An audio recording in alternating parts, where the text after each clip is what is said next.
જૂનાગઢ જિલ્લાના ચોરવાડ નગરપાલિકાના પ્રમુખ બેનાબેન ચુડાસમાના અધ્યક્ષસ્થાને મળેલ બેઠકમાં શહેરના પ્રજાજનો માટે વિકાસના કાર્યો કરવા માટે ₹23,73,00,000નું બજેટ મંજૂર કરવામાં આવ્યું છે। આ બજેટની બેઠક મળી જેમાં કુલ 24 સદસ્યો પૈકી 22 જેટલા સદસ્યો ઉપસ્થિત રહ્યા હતા।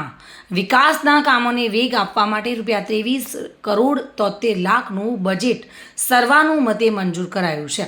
શક્તિ સરોવર બ્યુટિફિકેશનનું કામ, ધીરુભાઈ અંબાણી પબ્લિક ગાર્ડન રિનોવેશનનું કામ તેમજ સીસી રોડના કામો તથા પેવર બ્લોકના કામો, સેનિટેશન શાખા માટે ટ્રેક્ટર ખરીદવાનું કામ, પ્રજાજનોને ઇમરજન્સી સુવિધા માટે એમ્બ્યુલન્સ ખરીદવાનું જાહેર કરવામાં આવ્યું છે।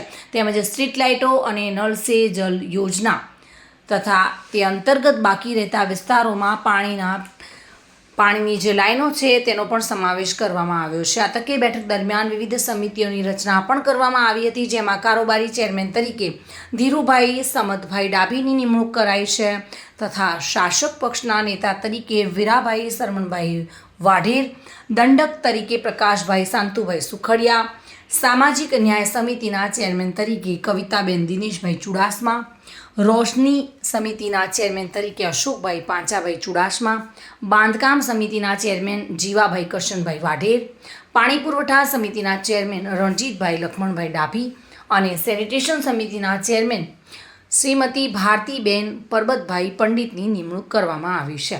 ત્યારે આ તકે ચોરવાડ નગરપાલિકાના પ્રમુખ બેનાબેન હીરાભાઈ ચુડાસમા, ઉપપ્રમુખ દિલીપકુમાર લક્ષ્મીદાસ શાહ સહિત કુલ 24માંથી પ્રમુખ, ઉપપ્રમુખ અને 22 જેટલા સદસ્યો ઉપસ્થિત રહ્યા હતા। પ્રતાપ સિસોદિયા સાથે bureau report, today Gujarati news.